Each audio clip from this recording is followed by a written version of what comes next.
ఇటీవల కురిసిన మున్నేరు వరదలకు ఖమ్మంలోని రంగనాయకుల గుట్ట, బురద, రాఘవపురం తదితర ప్రాంతాల్లోని వరద బాధితులకు ఖమ్మం గుట్టల బజార్లోని శ్రీ కన్యకా పరమేశ్వరి దేవి ఆలయం కమిటీ అండగా నిలిచింది. వరదలకు కట్టుబట్టలతో నిలిచి సర్వం కోల్పోయిన వరద బాధితులకు దేవి ఆలయ కమిటీ చైర్మన్ మేళ్లచెరువు వెంకటేశ్వరరావు సారథ్యంలో పాలక మండలి సభ్యులు నిత్యావసర వస్తువులు పంపిణీ చేశారు. ఈ సందర్భంగా ఆలయ కమిటీ చైర్మన్ మేళ్లచెరువు వెంకటేశ్వరరావు మాట్లాడుతూ కష్టకాలంలో పేద ప్రజలకు అండగా ఉండటానికి ప్రతి ఒక్కరూ కృషి చేద్దామన్నారు. ఇప్పటికే అనేక మంది మానవతావాదులు, స్వచ్ఛంద సంస్థలు, పూర ప్రముఖులు అందరూ వరద బాధితులను ఆదుకునేందుకు ముందుకు రావడం అభినందించదగ్గ విషయమన్నారు. ప్రజల కష్టాల్లో ఉన్నప్పుడు మనమంతరం పేదలకు చేతనిచ్చి అండగా నిలుద్దామన్నారు. ఈ కార్యక్రమంలో శ్రీ వాసవి కన్యకా పరమేశ్వరి దేవాలయ పాలక మండలి సభ్యులు తదితరులు పాల్గొన్నారు. జై వాసవి, జై జై వాసవి. ఖమ్మం మున్నేరు ప్రాంతంలో ఉన్నాం మనం. ఖమ్మం మున్నేరు వరదలు ఉగ్ర స్వరూపం చూపించింది. అందరి బ్రతుకులు చిందరవందరైన ఈ కష్టకాలంలో తోటి మానవుడిని ఆదుకోవాలనేటువంటి సత్సంకల్పంతో గౌరవనీయులు మంత్రివర్యులు తుమ్మల నాగేశ్వరరావు గారు ఒక పిలుపునిచ్చారు. మీరందరూ ఎవరైతే ఉన్నారో సైనికుల వలె కదిలి ప్రతి ప్రాణిని, ప్రతి మానవుణ్ణి, ప్రతి కుటుంబాన్ని ఆదుకోవాలని చెప్పి చక్కటి పిలిపించారు. అటువంటి పిలుపు మేరకు స్పందించడం చక్కగా అమ్మవారి గురించి దాదాపు 100 పైన నిత్యావసర వస్తువుల సరుకులన్నీ కూడా తయారు చేయించాం. ఆ రోజు ఈ ఖమ్మం కలెక్టర్ గారు కానివ్వండి, మేయర్ గారు కానీ, నీరజ్ గారు కానివ్వండి, అలాగే ఈ వార్డు కార్పొరేటర్ వెంకట్రావు గారు కానివ్వండి, నాకు ఎంతో అభిమానంతో ఉన్నటువంటి ఎస్సీ కాలనీలో ఉన్నటువంటి వాళ్ళందరూ కూడా మీ అందరం కలిసి ఒక టింబర్ డిపోలో వర్క్ చేసినటువంటి ప్రేమాభిమానాలతోటి ఇక్కడికి వచ్చి నేను వాళ్ళందరినీ కూడా పేరున అడగడం జరిగింది. వాళ్ళందరూ విపత్కర పరిస్థితుల్లో ఉన్నారని తెలిసి నా మనసు చెలించిపోయింది.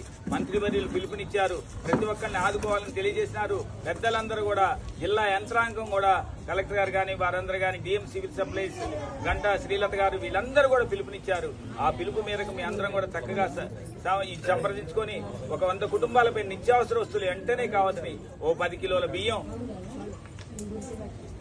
కిలోల బియ్యం, కందిపప్పు, చింతపండు, కారం, పంచదార, టీ పొట్లాలు, 4 సబ్బులు, ఇతర సామాగ్రి, పోపు గింజలతో సహా వెంటనే మీకు ఉపయోగపడేటువంటి వస్తువులు, నూనె ప్యాకెట్, ఇవన్నీ కూడా, ఉల్లిగడ్డలు, ఎల్లిపాయలు, ఇన్ని రకాల సరుకులు మీ ఇంట్లో కావాల్సినటువంటి వస్తువులన్నీ కూడా మీరు చెక్ చేసుకోండి. అల్లం కూడా ఉంది, అందులో డౌట్ లేకుండా. నేను అన్ని కూడా దగ్గరుండి ఒక్కొక్క కిట్ దాదాపు 1500 రూపాయలైనా కానీ ఎవరికి వెరపడకుండా పొద్దున్నే చింతమల్లి వెంకటేశ్వర ఫోన్ చేసి, అన్న ఎక్కడున్నారన్నా, ఎస్సీ కాలనీ అంత మునిగిపోయింది అన్న.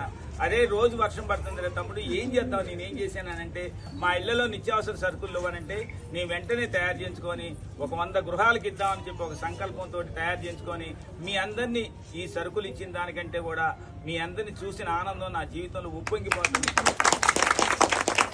మీరు అనుకోవచ్చు, మేము ఎక్కడనో పెద్ద పెద్ద మేడల్లో ఉన్నా, మిద్దెల్లో ఉన్నా, చిన్నప్పటి నుంచి ఎవరితోనైతే కలిసి సహజీవనం చేసినాం వాళ్ళందరికీ కూడా ఇవాళ కలుసుకునేటువంటి అదృష్టం. ఈ వరద అనేది బాధాకరమైనా కానీ వాళ్ళందరినీ కలిసినటువంటి కలిసి చేసిన అనేటువంటి బాధాకరమైన విషయంతో మేము చాలా సంతోషంతో ఎందుకంటే మీ అందరూ కలవడం నాకు చాలా సంతోషం.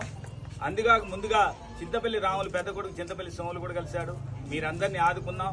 తోటి మానవుల్ని ఆదుకున్నదే పుణ్యం. ఇవాళ ఇన్ని వరదలు వచ్చినా, ఎంత కష్టం వచ్చినా మనందరం సజీవంగా ఉన్నామంటే మనం చేసుకున్నటువంటి పుణ్యం ప్రతిఫలమే వాళ్ళని కాపాడింది.